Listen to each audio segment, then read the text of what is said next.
আরে বিন্দু মাসি যে কি খবর? আপনি তো আর এখন বিন্দু মাসির হাতের পান খেতে আসেন না, তাই বাড়ি বয়ে আপনাকে পান খাওয়াতে এলাম। সম্পর্কটা এখানেই শেষ করে দিলেন সামন্ত মশাই? এ তুমি কি বলছো মাসি? তোমার সঙ্গে আমার সম্পর্ক কি আজকের? আমি আগে যেমন তোমায় ভালোবাসতাম এখনো তেমনি ভালোবাসি। এর চেয়ে বেশি বলার আগে আপনার লোকদের সরে যেতে বলুন শান্ত মশাই। দেখলে তোমার সঙ্গে আমার সম্পর্কটা এখনো কেমন মধুর। গার্ডদের সামনে তুমি আমায় গালাগাল দিলে না। এবার দেব। আমি জীবনে অনেক হারামি দেখেছি, কিন্তু আপনার মতো এক পিসও দেখিনি। এই যে সাদা ধুতি পাঞ্জাবি পরে মন্ত্রী হয়ে হিল্লি দিল্লি ঘুরে বেড়াচ্ছেন, কার জন্যে? আমার জন্যে, এই বিন্দুবাসীর জন্যে।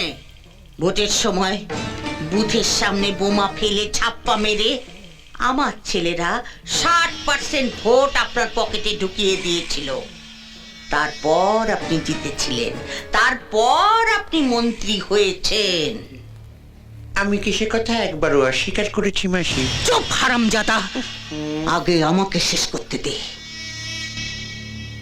আমাকে কথা দিয়েও টিকিটটা বাবলু কোলেকে পাইয়ে দিলি। বাবলু আর বড় কাছে মই লাগিয়েছিল। পার্টি প্রেসিডেন্ট নিজে ওর নাম প্রস্তাব করেছে। তবে আমিও বলে দিয়েছি, কর্পোরেশনের মেয়র কিন্তু মাসিকেই করতে হবে। গোটা শহরটা হবে তোমার।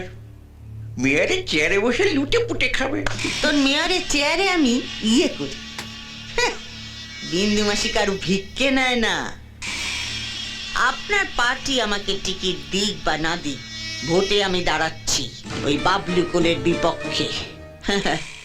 ভোটের এখনো অনেক দেরি আছে, তার আগেই আপনি জানতে পেরে যাবেন কে জিতেছে, ওই বাবলু কোলে না এই বিন্দু মাসি।